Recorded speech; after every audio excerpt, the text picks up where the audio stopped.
Bonjour, Yvon Le Danois, donc directeur sportif de Movistar Team. On est à la veille du Tour Poitou-Charentes 2011. Est-ce que tu peux rapidement nous présenter l'équipe Movistar?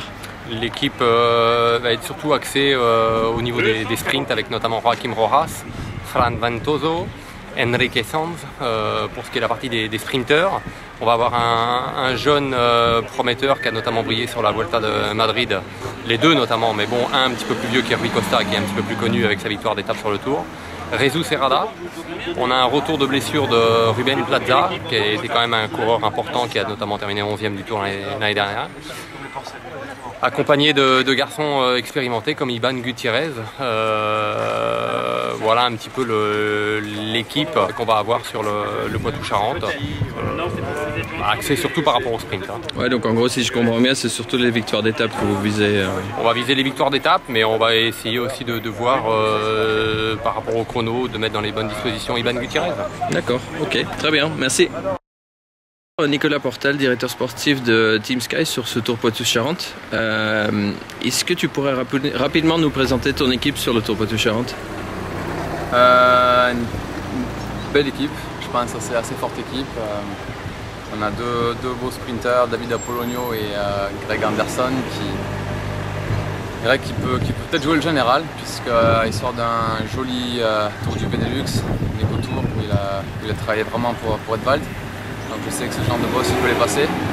Il y a des bonifs à chaque étape, il est rapide sur un contre-la-montre comme ça, 20 km, donc c'est peut-être un coureur qu'il va falloir protéger, il va falloir regarder. Et puis on a aussi Peter Kennog, qui est un jeune coureur de 22 ans, qui est sa deuxième année pro maintenant, il termine 3e de la Route du Sud, il termine je crois dans les top 5 ou top 6, ouais top 5 je pense au Tour Pologne. C'est un bon grimpeur, mais aussi va vite en chrono, puisque c'est l'école de la piste en fait, en Bretagne. Et puis on a Alex Danset aussi, c'est un anglais, un jeune anglais qui va très vite aussi en chrono. Donc voilà, on va voir, ça va être, on a trois belles cartes. On a le retour aussi de Michael Rogers, qui revient après pas mal de temps un petit peu out pour maladie.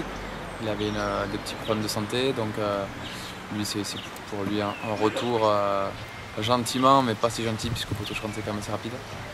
Et ensuite on a de beaux coureurs, de beaux coureurs forts, comme Michael Barry, Lars Peter Northug qui est un Norvégien, c'est un jeune aussi qui est très fort aussi, un très bon coureur, il a fait de belles choses cette année. Et Jimmy Riant qui va être là pour épauler un petit peu Greg et puis Apo dans les sprints. D'accord. Tu l'as déjà un peu abordé, tu vises également le classement général sur ce Poitou-Charentes? Disons qu'on n'a pas d'objectif très précis, mais bon, je pense que je connais pas bien le Poitou-Charentes, donc j'ai jamais trop couru quand j'étais professionnel ici, ni amateur. Je sais que c'est un petit peu vallonné, c'est pas très dur, il faut se méfier par contre du vent et du mauvais temps qui peuvent faire pas mal de choses, pas mal de bazar. Donc voilà, il faut un petit peu jouer avec les cartes qu'on a. On a des coureurs qui sont bons en chrono, et on en a un qui est bon en chrono et bon au sprint, donc il y a des bonifs qui peuvent être très intéressants pour lui. Il faut voir comment va se passer les jours, tous les jours. C'est sûr qu'il ne faut pas qu'il y ait... ça va être dur de contrôler 4 étapes, donc il faut faire très attention aux gros groupes qui sont bons. Et des coureurs comme Vauclair, dans ce style-là, qui sont capables de faire parler la poudre et puis déjouer complètement les plans des équipes pour les sprints. D'accord. Tu as regardé le parcours en détail. Est-ce qu'il y a une étape en particulier qui te semble intéressante pour vous? Non, je pense qu'on a une équipe assez homogène pour toutes les étapes. Je viens de voir la liste d'engagés, j'avais vu un petit peu avant aussi. Il y a des belles équipes comme Sorte Jasson, la française. On a aussi Movistar avec Gutiérrez, s'il a retrouvé un très bon niveau en contre-la-montre, il était quand même très fort. Rojas, Ventoso, donc c'est un plateau qui est assez relevé pour cette course, donc il va falloir avoir les ouverts.